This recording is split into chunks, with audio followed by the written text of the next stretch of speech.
Let's talk about tariffs. Trump's been taking a lot of flack for some comments he made about gun control, so he's going where he's comfortable now, which is tariffs. Tariffs are pretty simple. The way they work is we take an import from a different country and we put a tax on it. Let's use this drill as an example.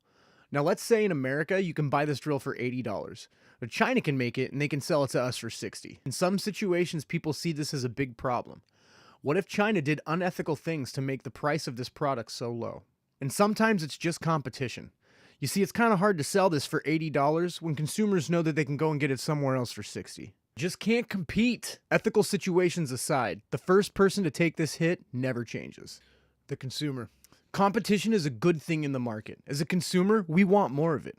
It keeps prices low and product quality high. In the face of competition, companies will innovate to try and find ways to bring their consumers better products at lower prices. With healthy competition, companies compete for market share. In this context, with tariffs and international trade, your market share is the people of the United States of America. Just look at the recent tariffs in China. For whatever reason, they were producing solar panels at a price that was too hard to compete with.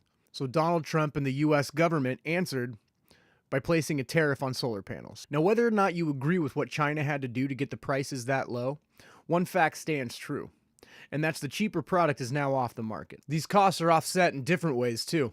Oftentimes it can mean a reduction in workforce.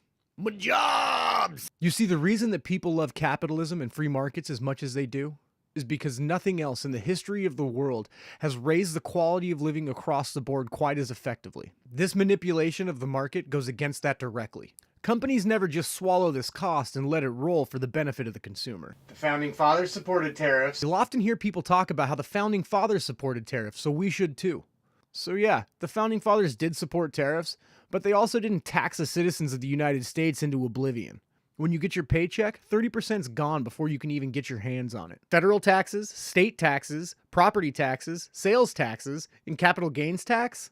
And now on top of that, we're going to remove all the low price options from the market. Tariffs used to be the primary mechanism for government funding. In 1784, almost 100% of the revenue for the government was generated by tariffs. And by the 50s, that number was well under 5%.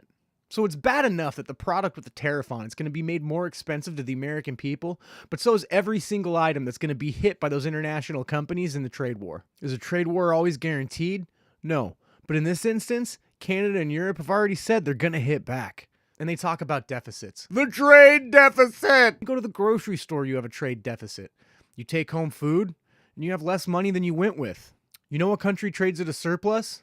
Yeah, Venezuela. I'm no economist, but it's probably best we try and follow someone else's lead. George Bush tried this. To keep the video short, I won't go into it, but just go ahead and Google the George Bush steel tariff. In this day and age, with the American people already taxed so heavily, all the tariff does is make things more difficult by raising the price of consumer goods. The next time you want to go and praise Donald Trump because he's making America great again, you might want to stop and reflect a little bit on how exactly his policy is affecting your life. I'm sure the people in these industries that the tariffs are placed on are pretty excited about it, but everyone else is going to have to take the hit. Before we even get to the trade wars, these tariffs are going to manifest themselves in higher prices for consumers. This 10% tariff is going to have the aluminum industry real excited. And every other industry that has to buy aluminum, not so much. It's going to work the same way with the steel industry too, except that tariff's 25%. Good thing we don't use steel for a lot. Every single policy pushed by the left and the right has to have funding from somewhere. And now we've gotten to the point where taxing as heavily as we have isn't enough. How many more times are you willing to be attacked and continue to defend your attackers?